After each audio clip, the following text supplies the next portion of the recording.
It appears the battle for the governorship seat in Bayelsa State is not over yet, as another certificate scandal looms. This time, the person in the eye of the storm is the newly sworn-in deputy governor of the state, Mr. Lawrence Wurujakpo. The new twist to the political happenings in the state emerged today after an Abuja area court ordered the Department of State Services to investigate the allegations of forgery of a National Youth Service Corps certificate against the deputy governor. He was sworn in alongside the state governor, Mr. Joyediri, following the February the 14th judgment of the Supreme Court nullifying the victory of the All Progressives Congress and its candidate in the last governorship elections in the state. An APC chieftain from Bayelsa State, Mr. Benjamin Udoe, had approached the area court in Lugbe in Abuja, alleging that Mr. Wurujakpo presented to the Independent National Electoral Commission, INEC, in aid of his nomination as a candidate, a forged NYSC exception certificate with number 139708 and dated February the 2nd, 1998. Now, Mr. Udoe has alleged that the deputy governor allegedly used the forged documents as part of his credentials. The presiding judge, Abubakar Sadiq, had on November the 27th, 2019, issued a bench warrant for the arrest of the then senator following his absence from court for the day's proceeding. He also ordered the police to investigate the deputy governor before issuing a fresh order directing the DSS to take over the investigation.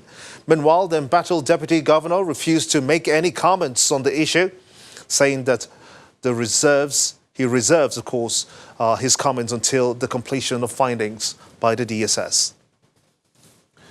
And staying with legal matters, it's freedom at last for 91 members of the Islamic movement in Nigeria who were arrested during their clash with soldiers in Zaria in December 2015, as the Kaduna State High Court has discharged and acquitted them today. They were arraigned on a 5-count charge of criminal conspiracy, unlawful assembly, culpable homicide, disturbance of public peace and causing grievous hurt.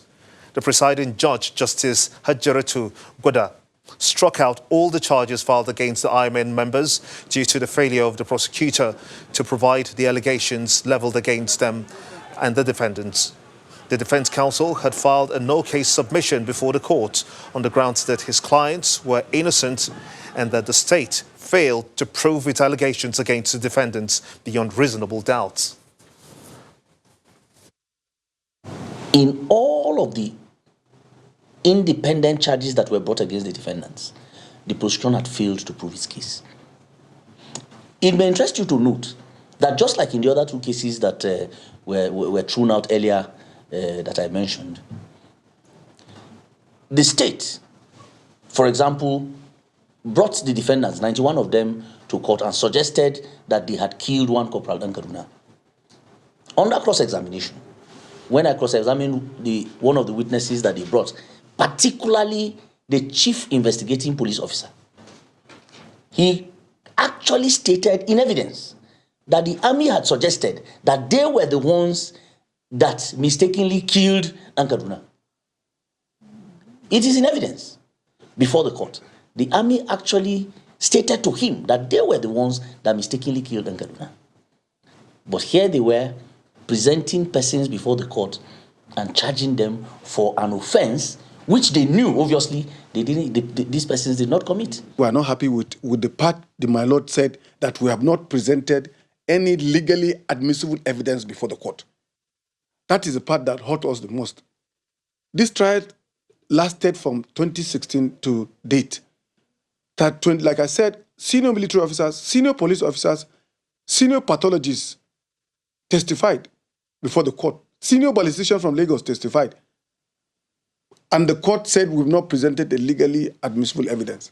We must test that. We must very well test that in the Court of Appeal. It's only the Court of Appeal that will say otherwise. Moving on to politics, the Independent National Electoral Commission, INEC, is getting set for the governorship elections in Edo and Ondo states. And the commission says that it will conduct the polls with a difference. INEC chairman, Professor Mahmoud Yakubu, explains that the commission is fine-tuning its processes, including a review of security deployment during the elections. He also insists that all political parties hoping to field candidates in the elections must conclude their primaries between June the 2nd and 27th for Edo and July the 2nd and 25th for Ondo State. He was speaking at a meeting with resident electoral commissioners in Abuja.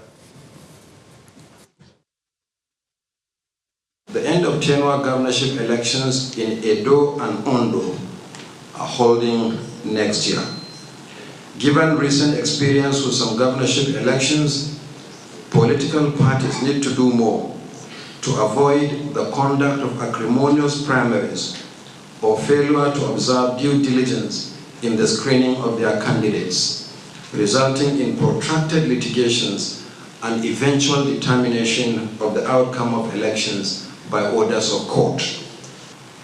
Party primaries for the democratic election and nomination of candidates for the governorship election in Edo must be held from the 2nd to the 27th of June 2020. The date for Ondo is 2nd to 25th July 2020. The Commission will not extend the dates. We will also vigorously monitor the primaries and, where necessary, apply sanctions as provided by law. Ahead of the Edo and Ondo governorship elections, critical changes will be introduced to strengthen our processes and procedures. Similarly, the Commission, jointly with the security agencies, is reviewing deployment during elections. Already, the Interagency Consultative Committee on Election Security has set up a committee in this respect. There is a new twist to the controversy over the demand for the removal of the APC national chairman, Mr. Adams Oshiomhole, as some members of the party, under the umbrella of APC Unity Group, are calling on all aggrieved parties to allow peace to reign. The spokesperson of the group, Mr. Folorunsho Emmanuel, says that the party is doing well under Mr. Oshiomhole's chairmanship.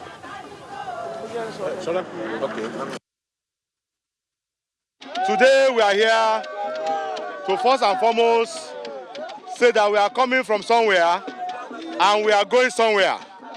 And because of where we are going, we will not allow distractors to distract our national chairman, who is doing the best for the party at the moment. Every political party has its problems. APC is not an exception. But removing the party chairman is not the issue. The issue is to address the main problem of the party.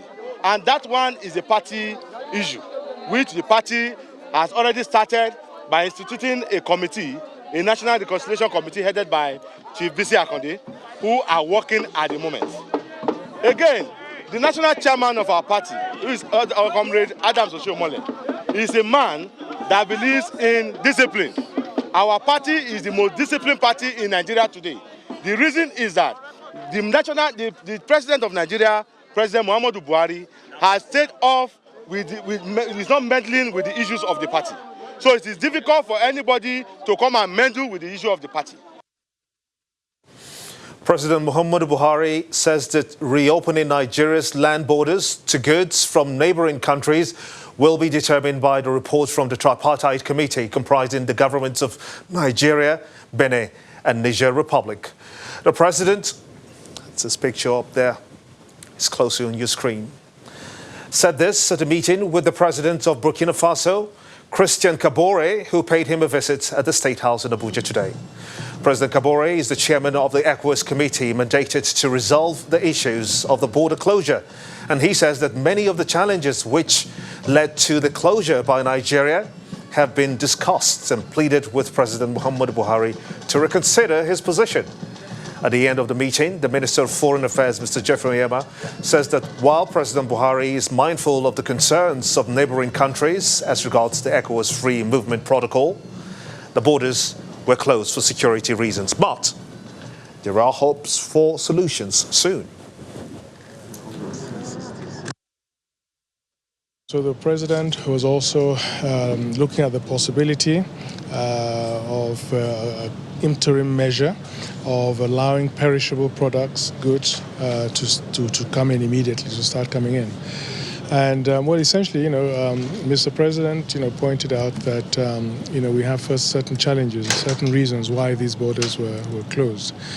And of course, these are to do with, illegal imports of rice, weapons, small arms, and light weapons, and also drugs.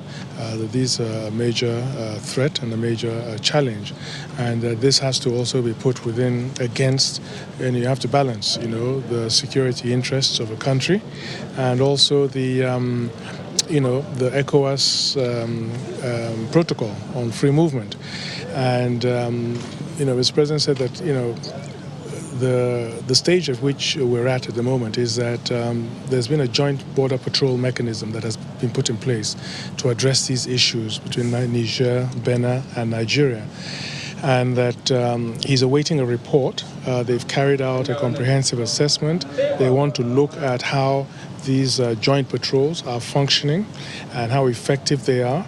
And that once he has received that report, that he would then be in a position to take a definitive position, a position on the issue of reopening and the timelines.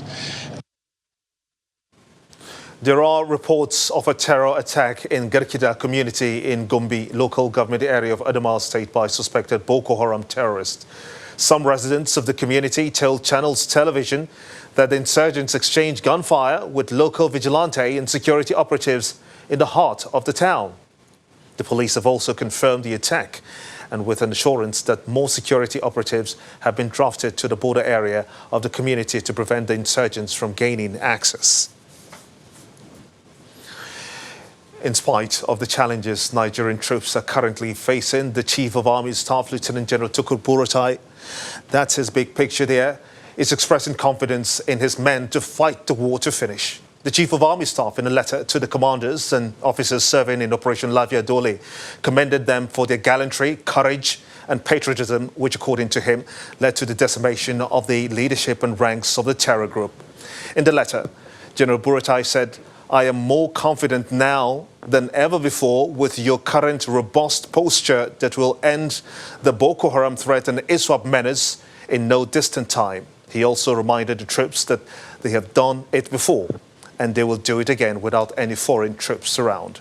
He expressed optimism that with the latest high morale of the soldiers, the end to insurgency is only a matter of days. He, however, asked them to maintain a high level of professionalism.